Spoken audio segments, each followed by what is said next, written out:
Hey guys, thanks for joining me on the third and final walkthrough of the lore collection. I kid you not, saves me hours a day. If you don't know how to install ZXP files, don't forget that AE Scripts has a free ZXP downloader. Let's hop in with Premiere. Here's the UI over here.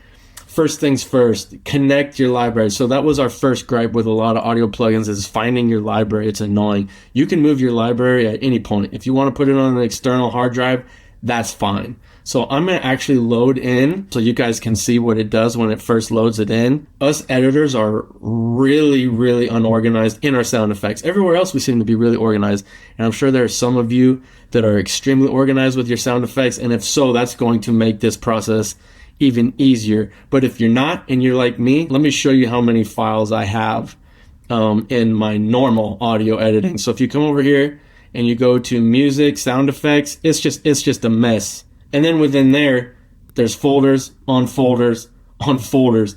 And as you can quickly see, I have 5,200 some sound effects, and it's like your room. There's socks and shirts everywhere. And what that does when I edit is I forget 90% of these sound effects because I don't even know they exist. I forget they exist. And so I'm not using new sound effects. I'm only using the same ones. So this plugin really, first and foremost, it cleans and organizes your sound effects folder. So I'm going to show you what that looks like. We're going to go into our fake library. If you say, hey, how can I make this work as best as possible? I would organize as much as you can. I like to organize my music in places that it makes me feel. So all these songs make me feel like Arkansas. This makes me feel like Miami. This makes me feel like Auburn. That's how I organize my music. You do whatever you want. But I would suggest at least create a sound effects and a music folder. I would separate them, or this plugin, it's going to work, but it's not going to be utilized like it should be utilized. So I would at least split up your sound effects and music, and subfolders, if you have time, create it. It's just going to make this process a lot easier. From there, I just added in a few folders for our test library. So here, go back to the root folder. It could be anywhere on an external drive, wherever you want. Hit open, and you're going to see over here, it is analyzing. Bam, it just analyzed 158 files. We're going to walk through exactly what it analyzed here shortly. First things first, you can always search any file by name. So that is good to know. I have a favorite whoosh I always use. I call it the angry whoosh. So there it is, okay? You got to go down here to your library and expand everything. Let's say you just want to see your entire library, okay? Music, songs, sound effects. You can just scroll here. If you select it, it's going to pull up the waveform in the viewfinder. But let's say you want to preview quickly and you don't want to select, come up here and hit play. Well, you can just instantly go, you can just hit play on the file as you scroll.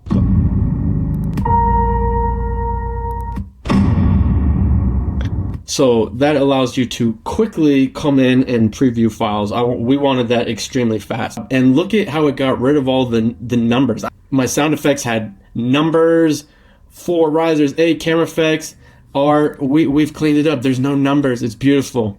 Let's say you just want to look at your sound effects. Perfect. It eliminated all the music. Now you have your main categories right here. Let's say you want to add a category. We have made this where you never have to leave Premiere to organize this. So if you want to come in here and you want to change that to whatever, let's say this is one of your favorites. I'm going to name a subcategory called save. Okay? And these are going to be sound effects that I instantly want to be able to get to. Hey, save that folder. So you can, at any point in time, come in here and change the subcategory, which will automatically populate up here. Let's go back to my library, all right? The 5,000. I want you to see how easy this is to just hop around from sound effects folders. So we're going to go to my main assets here. Audio. I got my music, sound effects. These are all the backups files, which is extremely nice. So if you ever want to utilize your backup file, just hit save. If you like your settings, boom, hit save. And this is going to go from Premiere to After Effects, which is so nice. I have 5,294 songs and sound effects in this. So as you can see, it has whittled down 1, 2, 3, 4, 5, 6, 7, 8, 9, 10, 11, 12, 13, 14, my 5,000 sound effects, because I know there's only like 100 or so songs in there. So around 5,000 sound effects, it has whittled down into 10 to 12 categories. Phenomenal. And I even have my save file here. I have 3 that I use all the time, and I have those quickly for save. Okay, as you guys know, right now I have 550 whooshes. Out of those 550 whooshes, I've already done this. And here's the beauty. If you go through and you organize your drop library one time, take 1 hour to do this. It's going to save you hours for the rest of your life. So I went through the other day. It took me 20 minutes. I went through the 550 whooshes. I whittled that down to my 40 favorite. Well, as you know, from your 40 favorites, you really only are obsessed with a handful of those. So I whittled it down even more to my bangers. We call those bangers and favorites, okay? But what's cool is even if you do not have your favorites or bangers selected, if you're in a secondary genre like whooshes, it's always going to have those at the top. So we want this to be extremely fast for you guys to edit. So from there now, you can just quickly preview.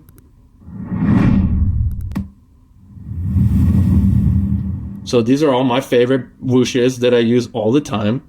This alone, I believe, sells this plugin is how quickly you can get organized. Essentially, this was a maid, and it just cleaned your room, if you want to use that metaphor. And no, I don't think I'm funny. My wife and my mom are the only people that really laugh at my jokes. So let's talk about tracks. It's going to instantly populate with how many tracks you have in your Premiere file. So if you add more, now I'm up to 7. If you come over here, all right, it just automatically populated. Let's talk about red and purple. So for me, when I edit, I usually have the voices. Let's just act like, play with me, make believe here. I usually have the audio of whoever's on my podcast. I have 2 speakers for my podcast, so they might be on one channel. Well, we better never ever lay a sound effect or song over them. So if you come in here and you just click it, it's red. It's saying avoid. That's what the A stands for. Avoid these tracks, and it will never place anything on there. For me, layer 3 is always my music. So if I wanted to quickly drop my music, I could just prioritize. If you shift+click it, you see 1, purple. That's good. That means that track's priority. If that track is free, it is going to put whatever you hit drop into the timeline on that priority track. And for me, I like to do it just like that. I waterfall it because as editors, you don't want sound effects way down there unless you have to. If we've utilized this space up here, then yeah, we have to put sound effects down there. But for the most part, I want everything clean and as close as possible. So that's how I layer it. If you don't prioritize anything, it's going to naturally prioritize it like I just set it up. But sometimes, I don't know how you guys edit. You guys might have something on channel 4, hey, avoid that. Or, hey, avoid track 5 as well. And so we wanted to give the ability. You can clear all at any time. Super simple. Okay, so now let's talk about my favorite feature. This is where drop is completely in front of the game. You're seeing up here on the UI this first hit, second hit. What is that? Every sound effect or song has transients at different decibels, louder, quieter. Well, especially for whooshes and hits and clicks, they all have a transient, a hit. Well, when we drop our sound effect, we want it to drop it on the first hit. You might be like, well, why do you have a second hit? We'll get into that later. But let's just talk about first hit right there. So at any point in time, you can come over here, and if you hit shift+click, it changes the first hit. So I like the first hit on my whooshes right about there. Well, you might be like, I don't want to do that. I don't want to have to set that. Perfect. Our software analyzes it, and for the most part is 90% accurate. I didn't have to go in and set any of these. Our software diagnosed the first hit pretty much flawless with all of these sound effects. From time to time, there will be some weird ones like this one where it's like, well, is that the first hit or is that the first hit? And you just got to go in, listen to it. The beauty of the way we've created this library, it's going to remember your settings. So wherever you place the first hit, from here on out, if you come up here, and you don't have to do this, it saves automatically. We have it on autosave, but if you want to make sure, and you're like, do not forget my settings, just hit that save and it creates it. So the beauty of this plugin, let's go back to my favorite whoosh. Let's go up to the Angry Dad whoosh. Let's go find a place. This is a video I made for a client the other day. Right there, there we go. That looks like we need some whooshes right there. Boom. The camera's zooming in here. So if you hit drop, wherever your playhead is on your timeline, it is going to instantly drop that sound effect on your prioritized, and it's going to do it non-destructive. You're going to see it lock all the other layers to not screw anything up, and it will never, ever override anything. I'll show you. Boom. We hit drop. Hey, and if you don't like the UI sound effects, just come in here to settings. You can turn it off. I like the sound effects. It feels cool. So now We come here, let me turn down my computer a little bit here. You're gonna watch. We just have a perfectly placed whoosh at that time. Well, you saw some camera effects too. So I'm using the left and right arrow keys on my keyboard to perfectly find it, because this is what's awesome, and you guys are seeing the beauty of drop is you have so not only are you going to edit faster, you're going to edit way better. You're going to have more plugins that you're going to have more sound effects you totally forgot you had, and the precision is going to be completely accurate. So let's go over here. So I'm going to go over here to camera. I have them bangered and favorited. Perfect. I like that one right there. The first hit, I might bring it over here a little bit more. Perfect. Like that. Drop. Perfectly selected it. Oh, there's another camera one. Where does it start? About right there I want. Let's use a different one. Perfect. First hit looks perfect. Dropped it in. Look, it prioritized layer 2 because there was nothing to overwrite there. If we were to do it again, it's going to prioritize layer 3, completely non-destructive. So as you see, I just sound designed that in a few seconds, and I use sound effects that I haven't used in years, totally forgot I had because of our favoriting and banger system. So, all right, let's keep going here because it gets even better. So, for example, this Angry Dad whoosh, let's go over here to properties. It always comes in a little loud. Let's delete that.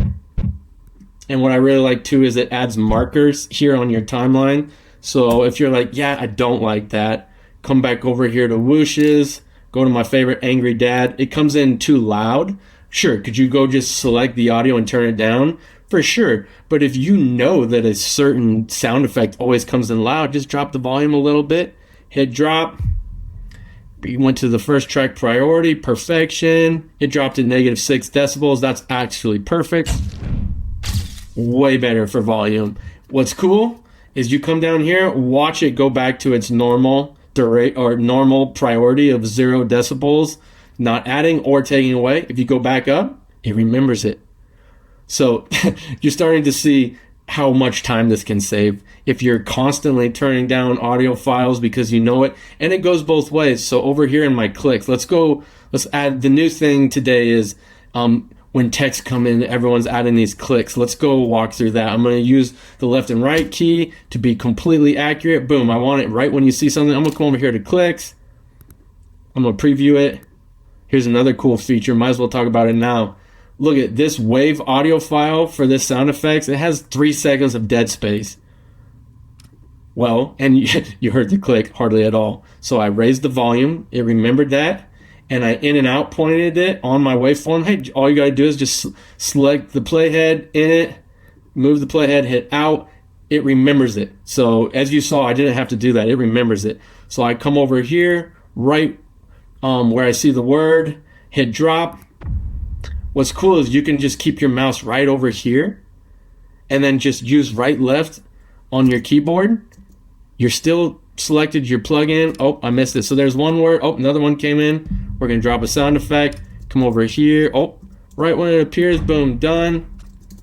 Right when it appears, done. And then for this one, let's use a different one.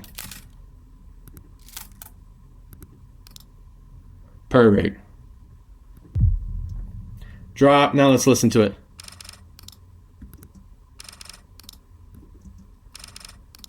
So I've seen some of you guys edit. That right there would have taken you 5 minutes. You just saw that took me 30 seconds.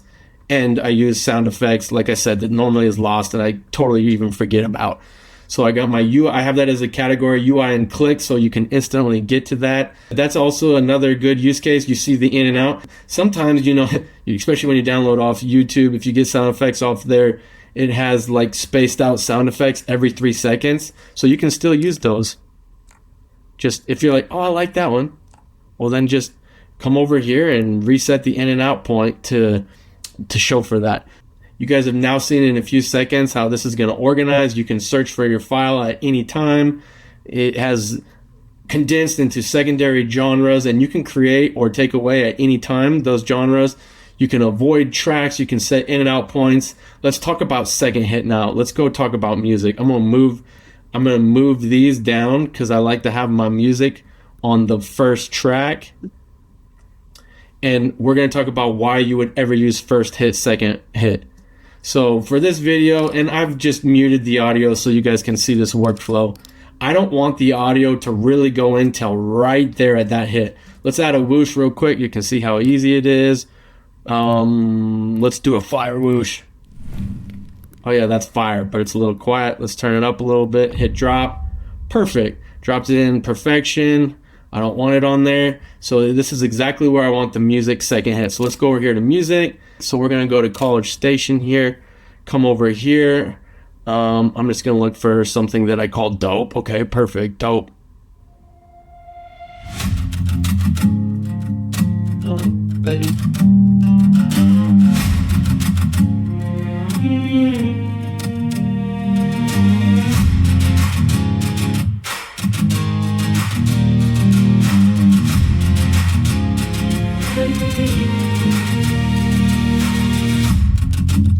Perfect. I didn't even have to tell it, and it found the second hit almost perfect. It looks like that's the second hit. Let's see. It might not be. That might be the first hit. All right, let's see if it did it. Let's go. So now you can see this is how I like to edit videos. Is I like to edit music to the second hit.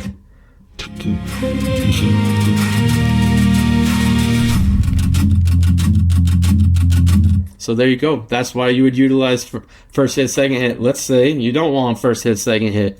Come back to that marker. That's why we have it. Come right here. Let's start the song over. See the first hit. All right, first hit looks to be right around there. Sometimes you have to zoom in if you sometimes you have to zoom in if you want it to be completely accurate, but let's see how accurate it is. So looks pretty close. Little off there. All you have to do if you want to make it a little more accurate, as you can see, that's a little deformed, so just click off of it and then click on it, and now here we go. It's completely zoomed out, and you can set that first hit a little more accurate. So let's see here. Let's get that out of the way so we can see the first hit. So it looks like it's more like right around there. Let's see how I did. Zoom, that's exactly when we want the first hit. Now it looks a little distorted, so let's get it back. And remember, you're like, this is annoying. Oh, no doubt this is annoying, but you only have to do it once. And for me, there's only a few royalty songs that I like, so I, once again, just keep the dope ones bangered and starred, and then it will remember first hit, and then if you hit Alt, it'll remember that second hit too. So now you got first hit, second hit, and you can just go back and forth. Once you get your library set up, that's when this plugin completely pays for itself. Looks like I'm close. Looks like I'm just a little off. So you could go in there and fine tune it, but you're starting to see the first hit. And so now instead of the second hit hits the first hit, no audio here. You would just have him talking. And from there, now I'm going to hit avoid on that. And we're no longer going to set anything on channel 3. We don't need to log it down. We don't need to do anything that. Just avoid it. Let's talk about how quickly you can rename and change categories right here within the UI. If you double click on the name, you can come in here. Maybe you don't want Z. In my other folder structure, I had names and I had Z to try and, I was using letters to keep things near the top or near the bottom so I could find it. This eliminates the need for all of that. So you can just quickly come in here. Remember, you got to double click and you can just get rid of all those annoying, you can get rid of all the annoying numbers and just really make your library really slick and clean. From here, you don't need to double click. You can just click it once. You can change any secondary category. You can create new ones. Maybe you want save, or you have your own favorites secondary genre, and then you can favorite your favorite of your favorites. And from here, you can also change if it's a sound effect or if it's music. Those are the two primary genres that I would stick to. Over here in After Effects, it's really cool that it remembers all the same settings that you had over in Premiere Pro. You don't need to come over here and re-like or favorite bangers. It remembers all of that through the CSV file that we utilize when we save. The only thing to really highlight within After Effects, and we all know that After Effects is a complete pain to sound design in, and I believe this absolutely fixes that pain point. But the biggest thing is that audio needs to be on the bottom of your timeline, especially when you're editing with VFX software like After Effects. You don't want your audio on top of your visuals. So that's the biggest thing. Let's go find a place here to lay some audio down. There you go. Get a whoosh right here at the peak. Hit Angry Dead whoosh. Dropped it in absolutely perfect. And as you can tell, the audio files keep stacking underneath. So if we were to go over here and add some random transition in, they're going to keep populating on the bottom. Appreciate you guys listening this far and giving drop, stack, and snap a shot. If you have any questions, please reach out and we're glad to help.